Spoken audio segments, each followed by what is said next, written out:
Happy Wednesday. Yesterday we took a break to think about the year-long anniversary of COVID and these devotions. Today we're back in Colossians 2.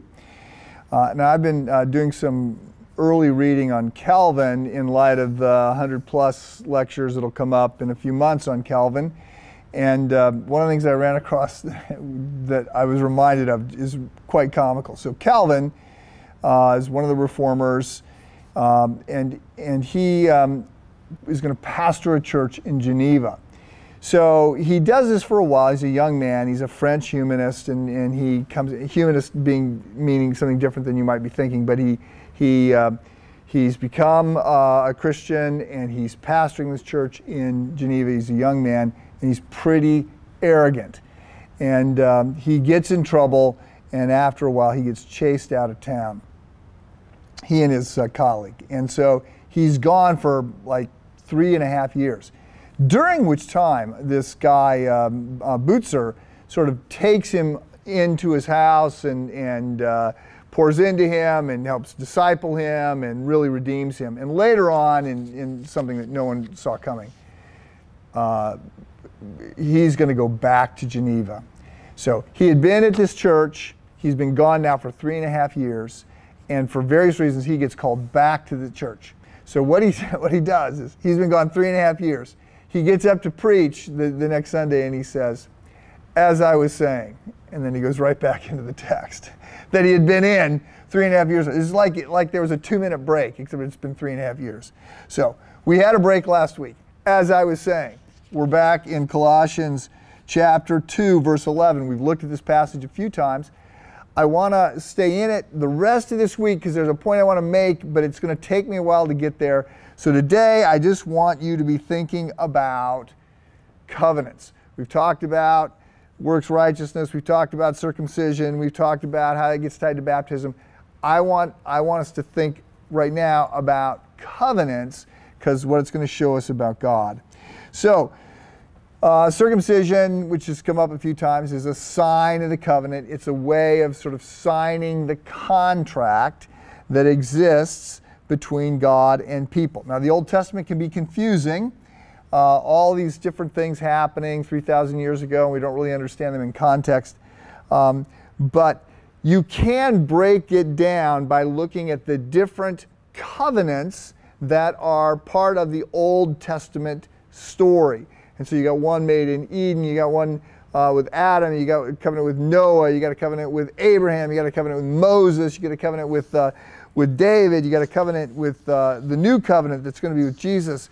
And these covenants are sort of like contracts, and they spell out sort of the relationship and the way that it's going to work. Now, the primary example we had today of a covenant is marriage.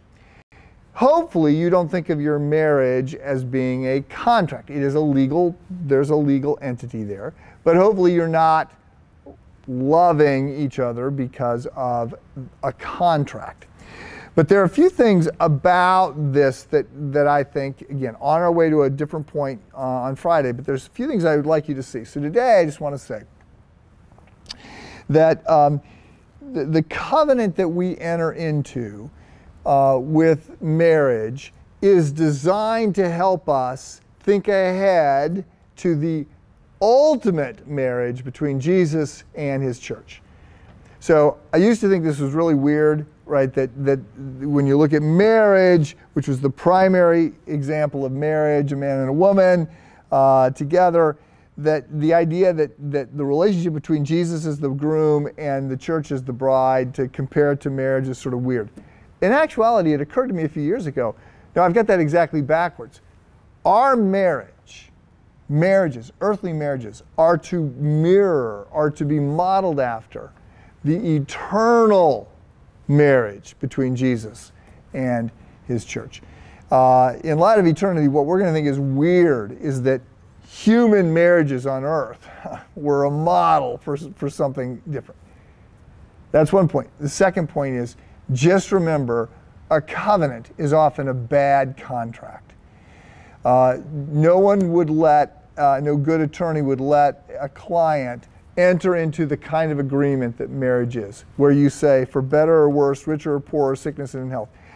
Contracts limit liability and risk. Covenant is when we're often pouring ourselves out and saying, no matter what happens, I am going to love you, I'm going to honor you, I'm going to care for you, I'm going to respect you. Now, because this is a broken world, I need to say, if you're in an abusive relationship, you're in an abusive marriage, then you need help, and what I'm saying doesn't apply to you. You need to get help. Please get help. Please ask for help. The second thing, though, that I want to say is, if you're in a marriage, right, and then you need to understand it's a covenant, that's not a contract. And you need to think not what's in it for me, but how do I give and love and serve the other person. We'll pick this up tomorrow.